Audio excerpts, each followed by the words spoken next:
സംസ്ഥാനത്ത് പലയിടങ്ങളിലും ശക്തമായ മഴയാണ് പെയ്യുന്നത്. മലപ്പുറം, കോഴിക്കോട്, വയനാട്, കണ്ണൂർ, കാസർഗോഡ് എന്നീ 5 ജില്ലകളിൽ റെഡ് അലർട്ടാണുള്ളത്. മറ്റെല്ലാ ജില്ലകളിലും ഓറഞ്ച് അലർട്ടും പ്രഖ്യാപിച്ചിട്ടുണ്ട്. കേരള തീരത്ത് കടൽ പ്രക്ഷുബ്ധമാകാനും സാധ്യതയുണ്ട്. ശക്തമായ കാറ്റിനും സാധ്യതയുണ്ടെന്നാണ് കാലാവസ്ഥാ നിരീക്ഷണ കേന്ദ്രം നൽകുന്ന മുന്നറിയിപ്പ്. നമുക്കൊപ്പം രാഹുൽ കെ വി കോഴിക്കോട് നിന്ന് ചേരുന്നുണ്ട്, ഫെലിക്സ് കണ്ണൂരിൽ നിന്നുണ്ട്, അരുൺ അമർനാഥ് മലപ്പുറത്ത് നിന്നും, എം കമൽ വയനാട് നിന്നും ചേരും, അബിനിൽ കൊച്ചിയിൽ നിന്നുമുണ്ട്. ആദ്യം നമുക്ക് രാഹുലിലേക്ക് പോകാം. രാഹുൽ, കോഴിക്കോട് ഇപ്പോൾ മഴ എങ്ങനെയാണ്? ഇപ്പോഴും ശക്തമായ മഴ തന്നെയാണോ?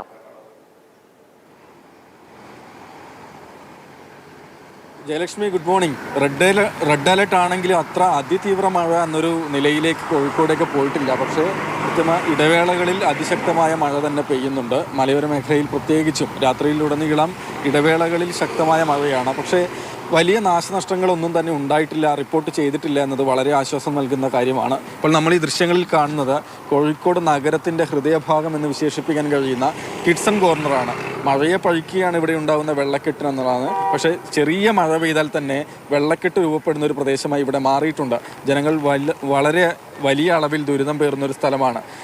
എല്ലാവരും തന്നെ കടന്നു പോകുന്ന ഒരു സ്ഥലത്താണ് ഈ വിധത്തിൽ വെള്ളക്കെട്ട് ഇങ്ങനെ രൂപപ്പെട്ട് നിൽക്കുന്നത്. ഇന്നലെ രാത്രി പെയ്ത മഴയിലോ അല്ലെങ്കിൽ അതിന് മുൻപ് ഉണ്ടായ മഴയിലോ പെയ്തതല്ല, ദിവസങ്ങളായി ഇതേ അവസ്ഥ തന്നെയാണ്. ഇത് പരിഹരിക്കുന്നതിന് അങ്ങനെ കാര്യമായ ഇടപെടൽ ഒന്നും തന്നെ ഉണ്ടാകുന്നില്ല എന്നതാണ്. മിഠായി തെരുവിൻ്റെ, കോഴിക്കോടിൻ്റെ പൈതൃകം എന്നൊക്കെ പറയുന്ന മിഠായി തെരുവിലേക്കുള്ള പ്രവേശന കവാടമാണ്. അതിന് മുൻപിലാണ് ഇത്രയും വലിയ അളവിൽ വെള്ളക്കെട്ട് രൂപപ്പെട്ടിട്ടുള്ളത്. ഈ വെള്ളത്തിൽ എവിടെയോ ഒക്കെയായി ഒരു കുഴിയുമുണ്ട്. ഇന്നലെ ഒരു ഓട്ടോറിക്ഷ ആ കുഴിയിൽ വീഴുകയും ചെയ്തിരുന്നു എന്നുള്ളതാണ്.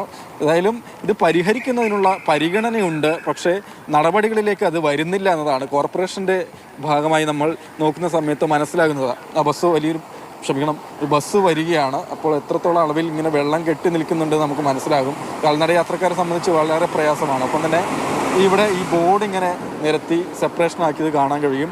അത് അവിടെ ഓട്ടോ സ്റ്റാൻഡ് കൂടിയാണ്. ഇപ്പോൾ ഇത്രയും രാവിലെ ഓട്ടോറിക്ഷകളൊന്നും വന്നിട്ടില്ല.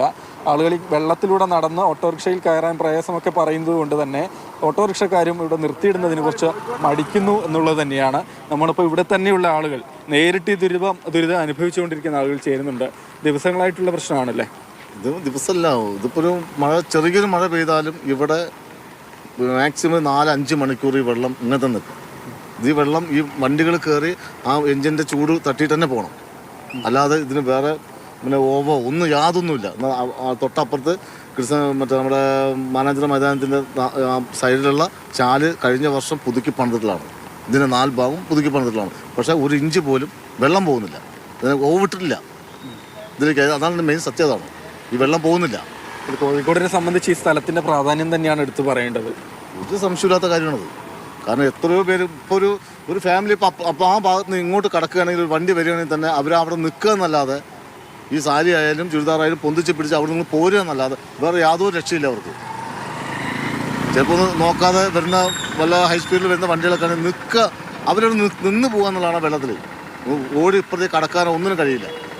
കാരണം മുട്ടിനൊപ്പം വെള്ളമുണ്ട്. ഇപ്പോൾ മാനാഞ്ചിറ ഗേറ്റിൻ്റെ ഉള്ളിലേക്ക് കടക്കുന്നതിൻ്റെ അവിടെ മുട്ടിനൊപ്പം വെള്ളമുണ്ട് ഇപ്പോൾ. ഇതേതായാലും പരിഹരിക്കേണ്ടവർക്ക്, പ്രത്യേകിച്ച് കോർപ്പറേഷന് കണ്ടില്ലെന്ന് നടിക്കാൻ പറ്റുന്ന ഒരു സ്ഥലമൊന്നുമല്ല.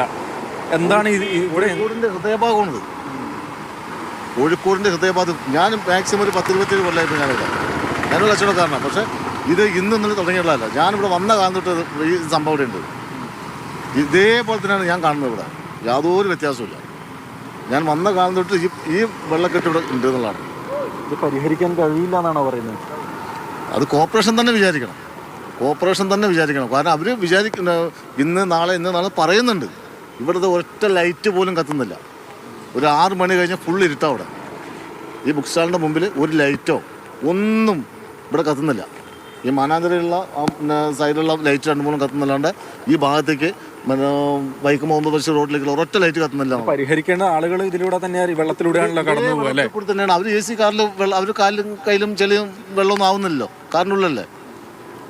ഈ ദുരിതം മുഴുവൻ അനുഭവിക്കുന്നത് ഇവിടുത്തെ സാധാരണക്കാരായ ഞങ്ങളെപ്പോലുള്ള ആൾക്കാരാണ്. ഈ മഴയത്തും ചളിയിൽ നിന്നിട്ട് നമ്മൾ വീട്ടിലേക്ക് അരി വാങ്ങിക്കാൻ വേണ്ടിയാണ് ഈ കഷ്ടപ്പാട് മുഴുവൻ ചെയ്യുന്നത്. പക്ഷേ അവർ കണ്ടില്ല നടിച്ച് പോവുകയാണത്. അതാണ് സത്യം. ശരി രാഹുൽ, എന്തായാലും ആളുകളൊക്കെ അവരുടെ പരാതികൾ കൂടി പറയുകയാണ്.